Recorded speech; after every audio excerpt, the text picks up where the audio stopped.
What is going on? It is another edition of the Stripe Show podcast. Welcome in. It is a Froggy Wednesday, and wow, the golf world has been super busy. So we've got the Byron Nelson this week. You're going to hear in the podcast that we had Jason Koch on, but to give you complete transparency here, we recorded with Jason on Monday evening just as he had gotten to Dallas because he was not available to record yesterday on Tuesday or today because he's playing in a pro-am right now. We tried to speak to him again this morning, but I wanted to kind of update you on where things are because things have changed since we spoke to Jason on Monday night. You know, the tour has finally put out a response. We asked Jason in the podcast about the Saudi Golf League, whether it's something that he had put in a request for. Jason will answer that in the podcast, whether he thought he was going to be given the release or not. Once again, that's all in the podcast, and all that stuff is still very relevant. However, we did speculate on what was the tour going to do with those people who had placed the requests to play the first event in Saudi. Would those be granted? We speculated on that, and now we no longer have to speculate because we have the answer from the PGA Tour. So if you haven't heard, the PGA Tour has officially drawn the line in the sand once again. Their response to those who have requested to play the one event in London as the very first event for the new golf league, I believe it's going to be played June 9th. The PGA Tour late last night released a statement that says, "We have notified those who have applied that their request has been declined in accordance with the PGA Tour tournament regulations. As such, tour members are not authorized to participate in the Saudi Golf League's London event under our regulations." PGA Tour Senior Vice President Tyler Dennis wrote to players in a memo. "As a membership organization, we believe this decision is in the best interest of the PGA Tour and its players." So they will not be able to play. Now, they have once again said that people who do play will not be able to return. Jason and I discussed that, whether that will be stood upon or not. Jason has his opinions on that. And you will notice when Jason answers some questions, I'm going to go out on a limb that I do think Jason knew a little bit of this on Monday evening when we talked. It had not been released yet, and completely respect him having to go along with what the tour tells them to do. So there's no issue there. Jason was doing what he was told. Now, we also have a response from the LIV Golf. Greg Norman says, sadly, the PGA Tour seems intent on denying professional golfers their right to play golf unless it's exclusively in a PGA Tour tournament. This is particularly disappointing in light of the tour's nonprofit status, where its mission is to purportedly to promote the common interest of professional tournament golfers. Instead, the tour is intent on perpetuating its illegal monopoly of what should be a free and open market. The tour's action is anti-golf, anti-fan, and anti-competitive.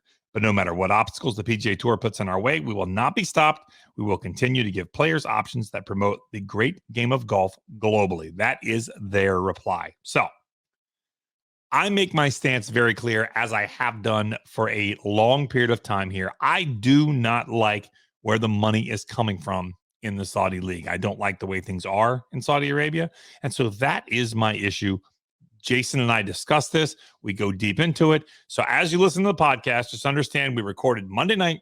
There has been some news like I just gave you since then, but the podcast is still very relevant as we talk about the Saudi League, the upcoming Byron Classic, the upcoming PGA Championship, and Jason will defend at the Charles Schwab tournament in 3 weeks in Fort Worth. So thank you once again for listening to another edition of the Stripe Show podcast. It's Froggy Wednesdays with Jason Koch. Welcome into another edition of the Stripe Show podcast. It is a Froggy Wednesday, and we usually have guests, but Jason's been on so many times. It's almost like he's not a guest anymore. He's just part of the family. We've got one of our guys in here this week, playing the Byron Nelson, a guy that's won 3 times in the last 13 months. One hell of a run. Jason Koch. Jason, thanks for coming on, man. Yeah, anytime. I've been doing quite a few podcasts lately. I mean, I've got my own show going on, so I feel like a wily veteran these days. But yeah, I've been on it a couple times, and always enjoyable. You know what? We'll let you plug your own podcast. What's your podcast you got going, and how can people see it? Listen to it. Sirius XM, crushing it with Koch with Taylor Zarzer. Sometimes I take over the Out of Bounds show with Michael Collins. So once a month show, kind of based around the majors and whatnot. But we just talk shop and take a lot of questions from all the callers. Yeah, we love Michael Collins. He's a super good dude. He's a riot. He is a good dude. So you're playing this week. Byron Nelson, you have taken some well-needed time off. I didn't realize how much golf you played in a short amount of time, from Bay Hill to the Players to Valspar. Then you took, I think, a week off. No, then match play. Then you took a week off. Then I took a week Masters. Off. Yep. Then you said you played the RBC and you woke up Sunday of the RBC and you weren't feeling well.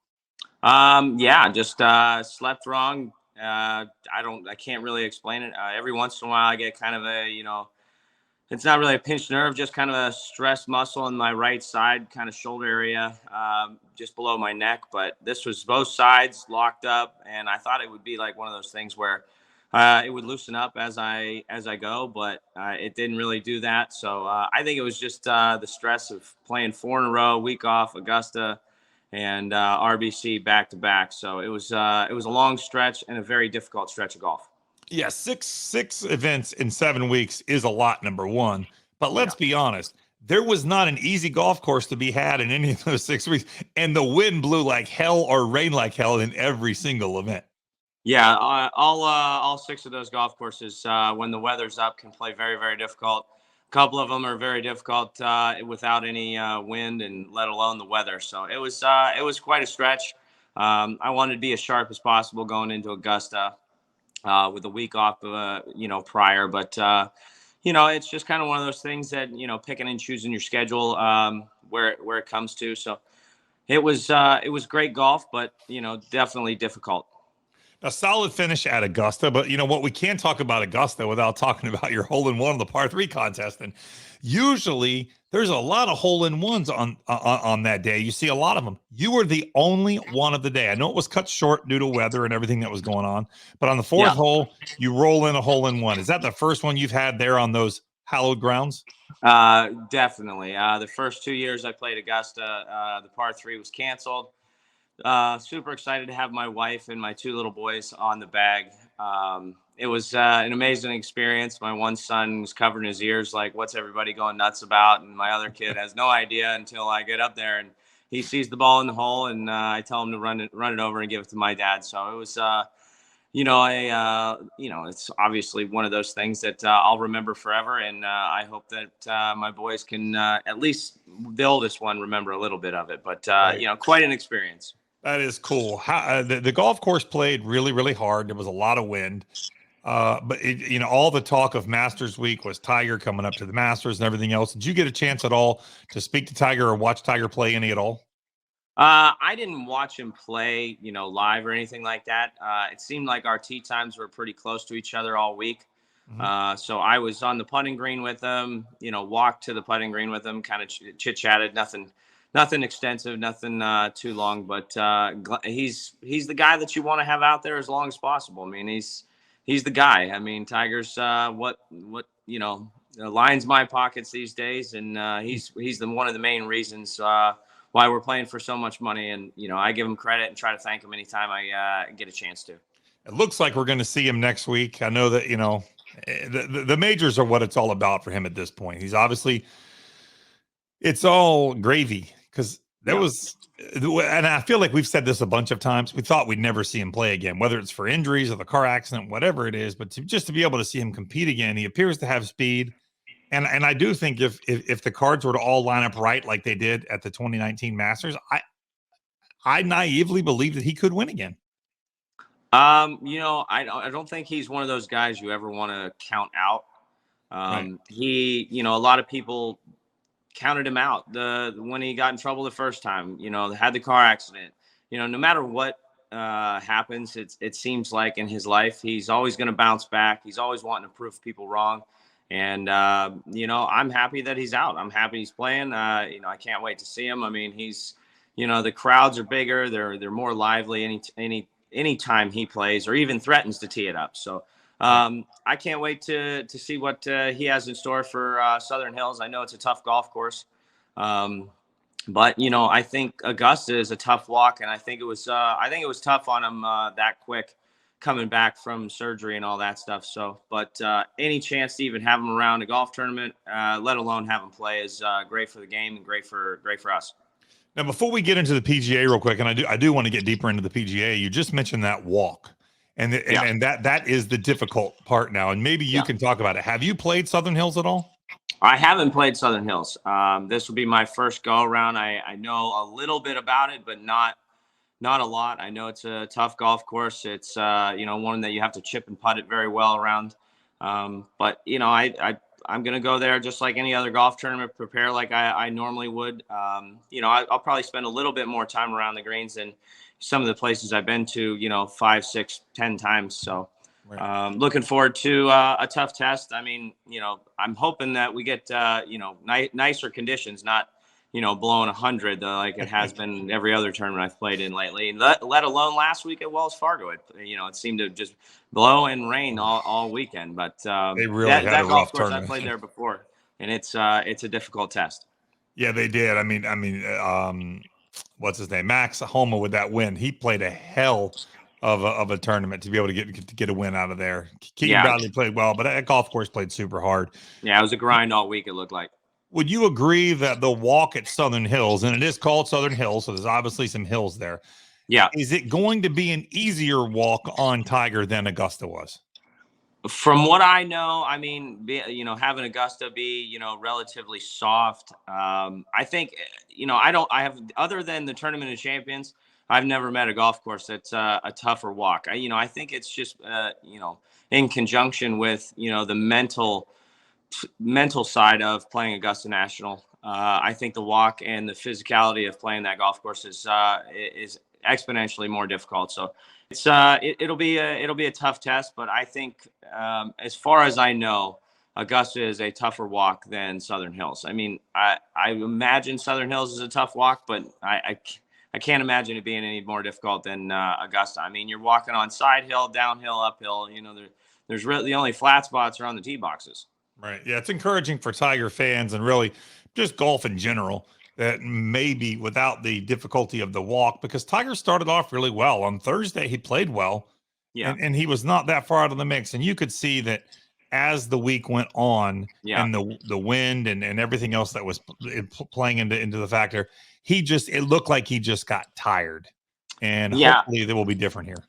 I agree. I mean, it looked like he got a little tired, more physically than mentally. I mean, Tiger's, one of the strongest mental players, to ever walk around a golf course. But, it's kind of one of those things that, he might have come back a little bit too early, but he had speed. He hit some great golf shots. He holds some nice putts, and he played solid golf all week, even being tired. So I think that's, things are looking up for the fans of Tiger Woods and people that want to watch him. Yeah, I agree 100%. So PGA next week, yep. Talks about Tiger, talk about the golf course. We've gotten 10 minutes into this thing and we have not mentioned the P word, but I'm going to mention it now. Do you know if Phil is playing next week? Because I mean, since everything went down with Phil, we've seen some like videos, almost like you see of like a criminal when they're looking for him. We've seen some shots of Phil hitting balls on the range and this, that, and the other. There's been some news stories. I know Phil has registered for the PGA. Do you think we see Phil next week at the PGA? Well, I mean, as I said before, I had a really strong 6 or 7 week stretch, and the last 2.5 weeks, I've really disconnected from golf. I played some golf with my buddies back home, just some carefree, fun golf to stay loose and stay a little bit sharp and whatnot. But Phil is a multi-major champion. He's grown the game for God knows how long. He's been on the PGA Tour for God knows how long. I mean, he's an incredible player. I mean, for a PGA, for him to be winning and coming back this week, I think is great. I have no idea if he'll be back. I hope he is, but I think he's got a lot going on in his life right now, and golf is a game. Golf is something that is entertainment. It's not life. It's not kids and really what matters at the end of the day. So I hope he plays, but if not, he's going to be taking care of business, taking care of himself. Yeah, I mean, if you believe the stories that you read, I'm not sure why you were out for the 2 weeks. You said that you really kind of disconnect for 2 weeks. Are you able to do that? You try not to follow because social media has completely changed golf in many different Yeah, ways. Some good, I agree. some not so good. Yeah, I mean, for the most part, I definitely, I look at, social media a little bit here and there. I don't tend to read a lot of stuff just because things tend to get blown out of proportion. Things get, people just dwell on the fact of, one, mediocre, minuscule little thing. And for him, he's got a lot on his plate, and I think it's easy for me to disconnect because when I go home, I jump right back into my two little boys' life. I mean, Right. doctor's appointments, school, being outside, playing basketball, trying to teach them sports, doing this, that, and the other thing. I mean, my phone's in my back pocket if, people need to get a hold of me. But for the most part, I'm not staring at social media, reading, everything about it. I'm enjoying my at home time, getting my spot back to where it needs to be on the couch, and enjoying my kids. They wake me up, hitting me in the face, peeling my eyeball open in the morning. I said, all right, let's go, make me some coffee, and I'll make you some toast and some breakfast, and hit the ground running. So I really enjoy that. I enjoy my home time and my life away from the game of golf, and I try to do that to the best of my ability. So yeah, I mean, I know I've said this before, but I don't read a whole lot of articles. I try to stick to what I know and stick to me and my family, and what I'm trying to do for them. One of the things last week that did pop up on social was, I don't know if you saw, Tiger went, it was last week sometime, or maybe even the week before. Tiger went and played Southern Hills. I did see And that. yeah, he didn't take Joey with him as caddy. He had the director of golf there at Southern Hills caddy for him. Yeah. And some burner account, some people claim it's run by Patrick Reed. I'm not sure if that's really true or not. I don't know. They had a problem that Tiger got some hidden information from the director of golf there at Southern Hills because they had a yardage book or something they were going over. Do you have any issue with that? No, none whatsoever. I mean, who cares if if you have such a problem with it, then you fire up your G6 or G5 or whatever you got going and go fly up to Southern Hills, play a practice round, and do your due diligence. I mean, he's a 14-time major winner. I mean, he's won 80 some events in his career. Hold on. 15. 15, sorry, 15. That's okay. 15 times. My bad. 15-time major winner. The guy's won a million times. I mean, I saw that stat. I did see a stat. The Scotty Scheffler thing. He's okay. Hold on. Yeah, I'm going to read you that. 29 of his events or whatever. But look at the stat of Tiger Woods in his 11-year career. There, he won 34 events, or his. Or maybe it was for his entire career. Winning 34%. Yeah, the stat is so far this season, and Scotty Scheffler's had an amazing season. Let's start with that. The best season by far, okay? He's won 29% of his starts, and he's finished in the top 10 50% of the time, which is absolutely amazing on the PGA Tour. Okay? Yeah, especially in today's age with, the young guns, rolling. In an 11-year period from 1999 to 2009, Tiger won 34% of his starts and finished in the top 10 77% of the time. It'll go unmatched. I mean, you couldn't program a robot to do that kind of thing. No. If they took Iron Byron out there, that machine that just hits balls, it could not do any better than what Tiger did. There's no way. It's insane. So I mean, I got no problem Tiger going out there and playing golf out there. I saw Justin Thomas and Jordan Spieth posted something about going there. I don't know, today or yesterday or this week or whatever. So I got no problem somebody going out there trying to get the edge on somebody. That's what we're all trying to do. I mean, with yardage books being kind of dialed back, the green reading stuff being dialed back, I got no problem doing a little extra homework. So with an extra yardage book, it's no big deal. I mean, if it's a prior yardage book with something else in there, then he's not going to be able to carry it anyway, or take those notes and put it into the new yardage book. So I got zero problem with that. I actually handed to him for, working harder than, me. And he's still got to hit all the shots when it comes down to it. You can know everything 100%. you want to know. It's like going to your home course. I mean, Yeah. plenty of guys play their home course on the PGA Tour. There are guys that live close and play golf courses. They don't win every time, and they know every nuance of the golf course. You still have to No. hit every single shot, no matter what, Yeah, and I mean, you see these guys rolling balls with their little track or whatever, and the ball's not going to roll the same way every single time. So it's just how the ball, get a lucky bounce here, lucky bounce there, and you, as you said, you got to hit the shots. Yeah, I saw a really cool video the other day on social. Somebody had a stent meter, and they had set it up right at the hole, and they rolled 3 balls down it. And they all 3 finished in a different. One went in the hole, one was on the right side, one was on the left side, and that's just golf. It is. It's a game that cannot be perfected, and it's a game that nobody's ever going to perfect. The closest we've ever come is Tiger Woods. Tiger Woods, exactly. So you're playing this week in the Byron. Are you familiar with? You're very familiar with this golf course, right? Actually, I'm not. I've never played it. I know they played.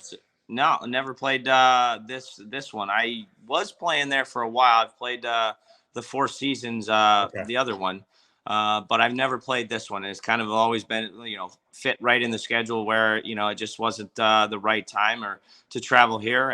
So I never played it. Looking forward to it. I drove by it earlier to pick up some of my stuff, but it looks like it's in great shape. It's as green as can be, and I know it's a decent golf course. So I'm looking forward to the test. What's your take on playing the week before a major? Because I know you took the week off before the Masters to get ready, and now you're going to play the week before the PGA. So you've done both. Which do you prefer? Most of the time, I've played my best golf with a week off prior to whatever event it may be. But I wanted to get my game sharp, play a lot of the Florida swing, gearing up for Augusta. I didn't play the week before Augusta, not so much, I don't think it hurt me so much, but now I think I play a little bit better. I'm more in the, the mindset of, playing. I'm a little bit more comfortable. I'm loose. I think I'm ready to play, but I hadn't played a whole lot going into the Florida swing. So I wanted to be sharp and play those golf courses before the other Texas event before Augusta. So normally, and I'm going to try to play the week before majors, but I've kind of done both. But I think for me, I need to just enter the tournament, fresh, but, not trying to do anything special. I've gone to the British, I've gone to the US Open, I've gone to other majors early and maybe over prepared. And then I was just kind of like, not burn out, but, just not mentally, ready to play and ready to go. It's like you're there a little bit too long. And once you're there for, 4 or 5 days before the tournament starts, you feel like the tournament should have already started. So that's you can only get hyped up so much. You can overhype yourself. Yeah. And I think that's kind of what I've fallen into before, but I think that I'm going to be able to do my course prep, getting to a major, getting to a golf course that I haven't seen on a Monday, Tuesday, Wednesday, no matter which event I'm going to go to. So you're playing 3 weeks in a row now because you're going to play the Byron Nelson this week. Next week, the PGA, and the week after, you're the defending champ at the Charles Schwab Cup. Yep. And that also is in Texas, correct? Yeah. Fort Worth, Texas, at Colonial. I'm looking forward to getting back and going into another tournament, defending. It's always kind of fun to be at a venue like that, historical place. Looking forward to getting out on that first tee box and seeing my name on that wall of champions on that first tee. A pretty cool experience. I mean, I get that friendly reminder all the time with the truck that I won last year. So I actually picked up my oldest son today in it, and he was all smiles getting into that thing. That old truck is super cool, man. That's so cool. That's a cool thing to keep. So are there more, maybe the average person doesn't understand or doesn't know, are there more responsibilities put on you being a defending champ the week of the event, or is it just another golf tournament? Yeah, I mean, you're going to have media day. You got a champions reception, dinner, whatever they got planned. A couple other things that I have already planned with some sponsors going on that week. So yeah, there is more, but you just have to say no when you have to say no. You got to go get your practice done. And then if, somebody requests for, a podcast or a video or, whatever it may be, media day, it's coming. You have to plan for it. Right. All right. Note in phone. Do not text Jason about podcast week of Charles Schwab. Okay, done. Got that. All right, here we go. If you text me like next week for Colonial, I got no problem with it. I can plan for it. But right. I've tried to. I hate saying no. No, I know you do. I know you do. I've had to say no a little bit more often these days. And you know what? There's nothing wrong with that. You know what? And mental health has always, rightfully so, has been at the forefront of so many conversations. And a lot of times that is saying no. Sometimes you just have to say no to take care of what you want to do. You can't always just give to everybody else, or you're not you anymore. And so I absolutely respect that. But I think the most amazing thing is we're 22 minutes into this and we have not talked about the S word, not one time. But we're getting ready to. So I just want to here we go. I'm sure it's coming. So we got this week's of Byron Nelson. Then we've got the PGA. Then you're defending at Charles Schwab. The following week is the Memorial, which is a home game for you. Yeah. Are you playing the Memorial this year? I am not. One of my best friends is getting married that weekend, and kind of one of the very few and last guys that in my close group net of friends that I would be asked to be in his wedding. So I said yes, and playing the 3 weeks prior, I said no problem. Well, let's skip it and go have some fun down in Charlotte, and celebrate you and your newly wife. So looking forward to that. Looking forward to that. Plus, it's a little getaway for my wife and I. We're leaving the kids at home that weekend, so we'll go down there for the wedding. It'll be a long but fun weekend. Oh, that's cool. All right, so then the weekend after that, here we go. The weekend after that is June 9th. It is the RBC, but alongside the RBC is the first event of the much talked about Saudi League. Yeah, and we've talked about it with you, and I've been very, very clear about where I stand on that. I do not like where the money's coming from. I don't like how they're doing this. And I've been very upfront and open and honest with it. And listen, I don't play golf for a living. I understand, like Lee Westwood said, I play golf for money. I want to get paid. I have no issue with that. Yeah, I just don't like where this comes from. I don't like how it's gone down. And I don't know how you can trust these people to know that it's going to be exactly what they say it is. But none of that matters at this point. It's the fact that I know Lee Westwood, I know Garrigus has applied. Sergio had his meltdown last week, which he made it kind of clear where he stands. I did see that. I did hear through the grapevine. My golf friends that I play golf with for fun, they keep me apprised to all the golf information. Hey, did you hear about this? I'm like, no, but they tell me all about it. So it's you got a lot of friends like me, actually. I can see why you and I get along well because they sound just like me. So I get that. Yeah. I'd be that guy too. So right.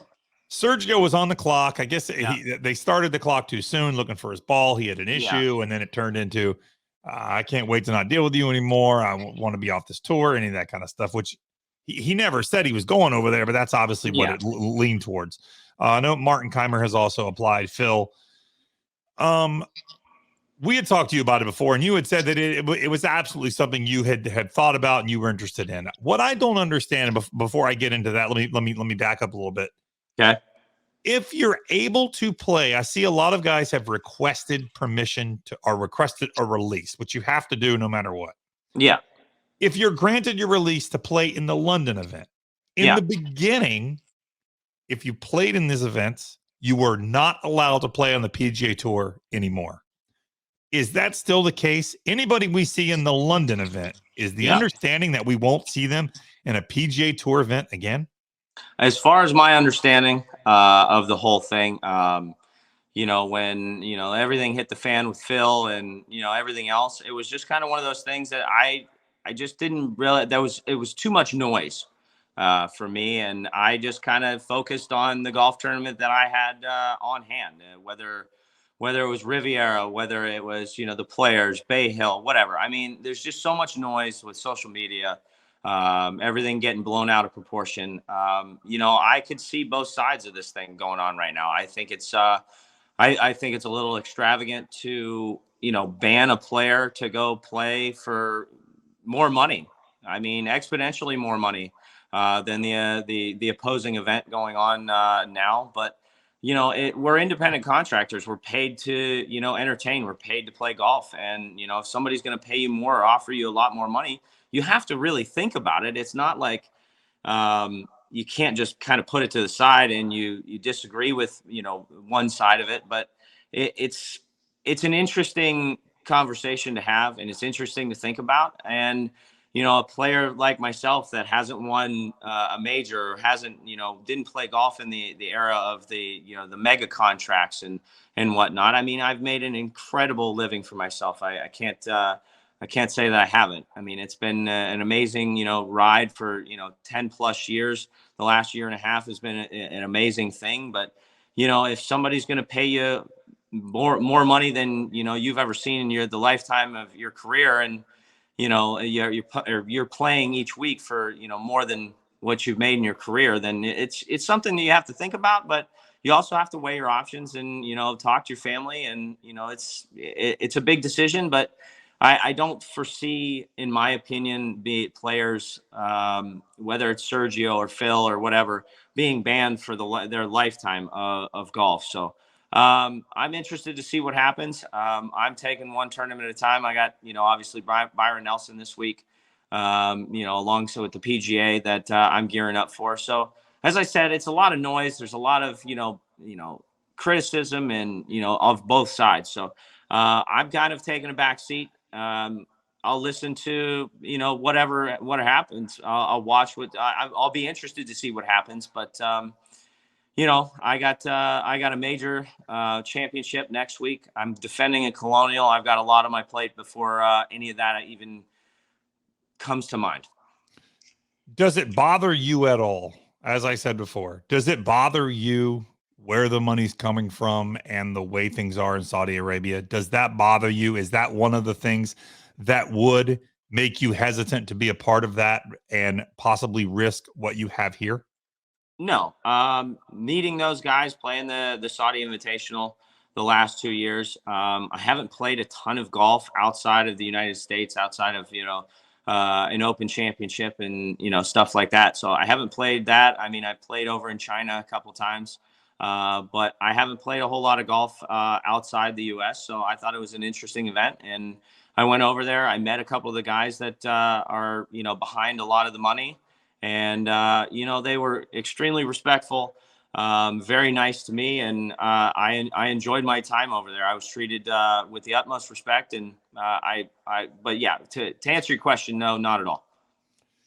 Have you put in a release to ask to play the London event or any future events? Have you done that yet? Have you filed that paperwork?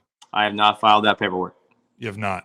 Now, the guys that have the London event is first. Is it your understanding that if you don't play the first event, can you join other future events, or is it kind of a one-off thing?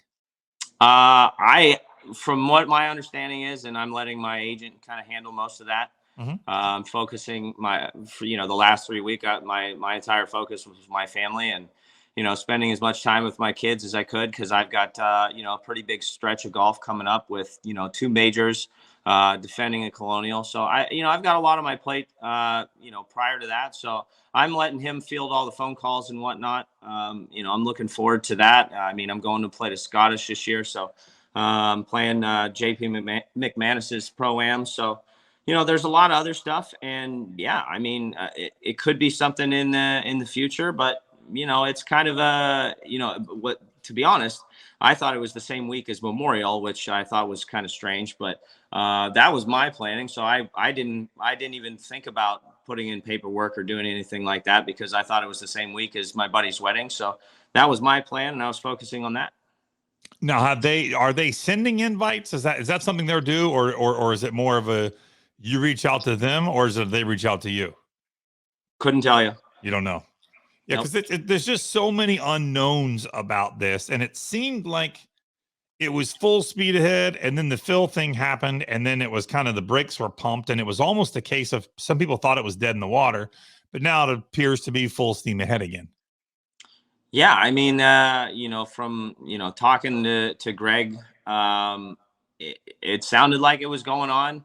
When Phil, made his comments or his comments came out, it seemed like things were a little derailed. But they're hosting events for a incredible amount of money. I mean, it's going to be interesting to see, who goes over there and who doesn't. But I think the PGA Tour has really. There was an event that I know that they wanted to have a larger purse than the Players Championship, and they said no because they wanted to have the PGA.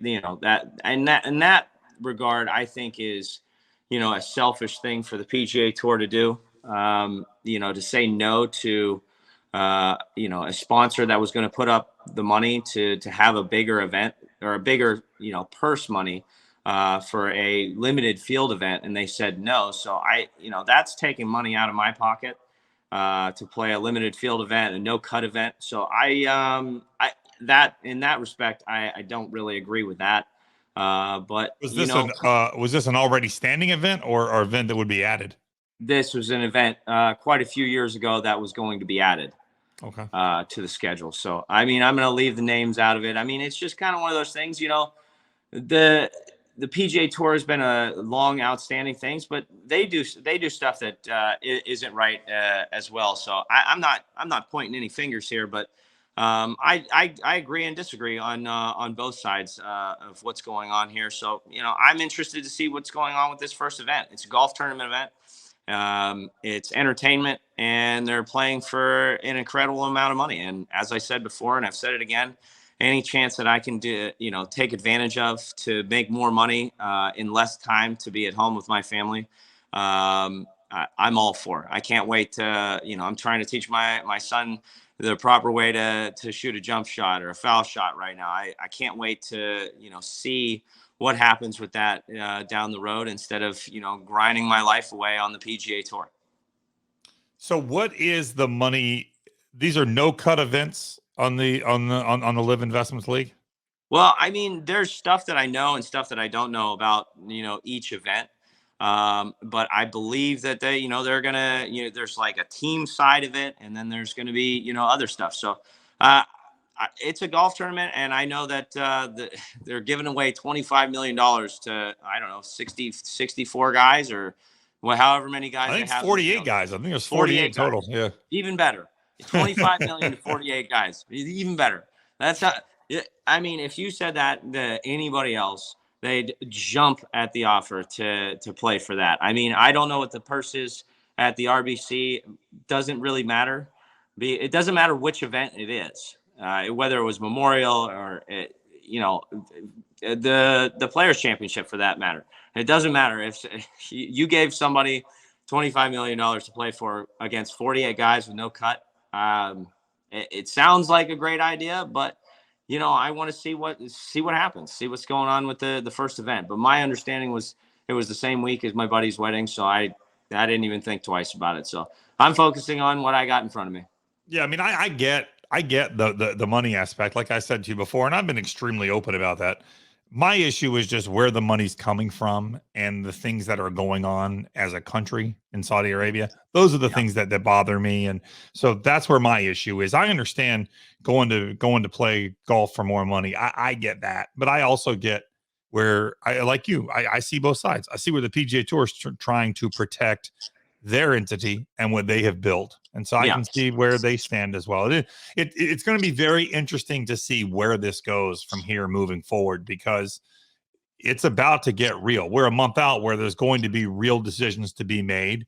And like you said, do they keep somebody out forever? Are you kept out for a year, 2 years, 5 years? How do they do this? Yeah. Who knows? I'm not 100% sure of what is going on, but from what I know is if you're gonna go play and you break contract with the PGA Tour, you're going to be banned for life. So with all the majors and everything else, we'll see. I mean, people want to play golf for different reasons, and I've been pretty one-sided about why I play golf. I mean, I want to provide for my family as the best life I can, and I'm striving to do that as fast as I can. Yeah, I mean, the question too is got to the think release. like I'll be 37 in 2 weeks, and Mm-hmm. yeah, I'm on the latter end of my PGA Tour career. Considering that when I got out on tour, it was the median age was 30, whatever, 3 or 4, and now it's what, 25, maybe 26. Oh, So I mean, it's insane. decreasing year after year, and I call myself an old man, but I mean, when I look at these guys like Victor Hovland and just built like a stretch band, and Joaquin Niemann, these guys are doing some incredible stuff. It's fun to watch. It's fun golf to watch, but it is fun for me to play the old man role and try to take them down when I have the opportunity. It is. It's also fun to cash checks as well. Indeed. What is the current state of your game, Jason? I know you said you took some time off, played with your buddies. Yeah. What's the current state of your game heading into the Byron Nelson and then subsequently the PGA, and as you defended the Charles Schwab? I threw some new wedges in the bag a few months back. Really kind of feel really good about the chipping and putting. Fiddled around with a couple different not options, but more settings with the driver. I think I got that dialed in this past week. Took that whole first week off after RBC to kind of I guess nurse my neck back. I mean, I got stretched out, a couple massages and whatnot. Feels exponentially better. Don't have any pain or anything else going on. So I feel as good as possible going into this week, outside of a few allergy issues. But I'm ready to go. A few days of practice, we'll get it dialed in and be definitely ready to go for the PGA Championship. Awesome, because you got 3 events to kind of tune up for before you take a week off and then make some decisions moving forward. So before we let you go, we always have these fun 9 questions we're going to ask you. So I tried to change them up a little bit because, like I said, you've been on before. So here we go. Number 1, who is the best ball striker on the PGA Tour in your opinion? Best ball striker on the PGA Tour. Ooh, that's tough. I mean, I'll tell you what. Long-time great ball striker, and I'm going to throw his name out there because I played against him in match play, but Sergio Garcia did not miss a shot when I played him. So he's one of the all-time best ball strikers. He might not be the best right now, but, when he's on, I don't think there's anybody better. Whose pocket have you gotten into the most playing practice rounds on the PGA Tour? Phil. Okay. Did he pay up? Because according to the story, once again, I know you don't pay attention. According to the story last week, he was 40 mil in debt. Are you part of that problem, Jason? I am thousands into that debt, but I'm 100% paid up. You're paid up. All right, good. Who is your favorite sports team, professional or college? Xavier basketball, Ohio State football. All right, we can deal with that. Go-to food on the road. Go-to food on the. You know what? I like to rent a house and cook.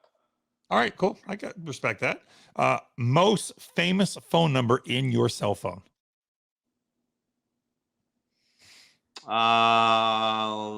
Timberlake. Oh wow, that's cool, Justin Timberlake. Wow, all right, you know what? That might be the best one yet. I think that's the best one yet. Of all the guys we've talked to, that's the best one yet. All right. Player you'd be most nervous to be paired with on the tour, and please don't say Tiger. Everybody says Tiger. Everybody says Tiger because it is Tiger. Is there any other option?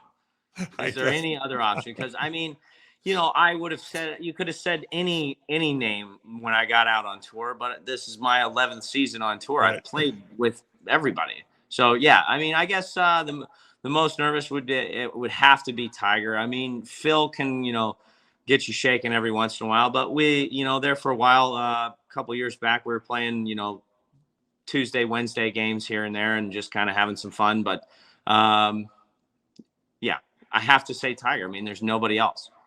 All right. If you could change your swing, push a button and change your golf swing to anybody else that's on tour, whose would it be? Anybody, Adam Scott. Adam Scott. It's almost like it's on rails. It's so good. It's unbelievable. So good. It is so good. What's your favorite hole on the PGA Tour? Favorite hole on the PGA Tour. I guess it would be my favorite and least favorite, number 10 at Riviera. Really? Okay. Lay up or go for it? I mean, the numbers say go for it, You but have to. mean, the year I lost to Bubba, I laid up all 4 days and I played it 2 under par. So that's one of the all-time best. But I mean, I did make a hole-in-one at number 5 at Sea Island. Okay, that's good. In the gym, I saw you were in the gym the other day, Planet Fitness. Cardio or weights? What are you doing the most of?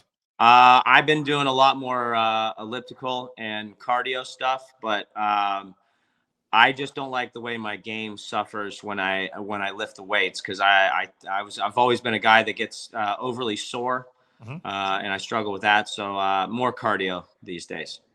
Cool. Well, I'd ask you what your schedule is moving forward, but we know it. We'll see you this week. Obviously, the Byron Nelson tees off tomorrow.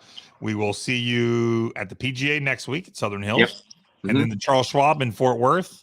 You got it. You got a wedding to go to. And then I guess you haven't made decisions on what you'll play moving forward after that. I am. I've always been. My caddy gets mad at me for this all the time, because I don't plan my schedule out very far in advance, and I've never been that way. I've never made the schedule for the year, but I know I'm going to play these next 3 events. Couple kind of toss up, events that I may or may not play in moving forward. So, but I'm taking these 3 weeks. I'm going to put my nose to the grindstone and play as well as I can. Well, good luck to you. Thank you again for coming on the podcast, and we will see you the next 3 weeks. Hopefully you can get your first major and even defend at the Charles Schwab. Either or both would be great. We'll take both. That'd be good. Jason, man, thank you so much, man. You're always awesome. Appreciate you coming on. No problem. Thank you. Talk to you guys soon on another Stripe Show podcast. Talk to you soon.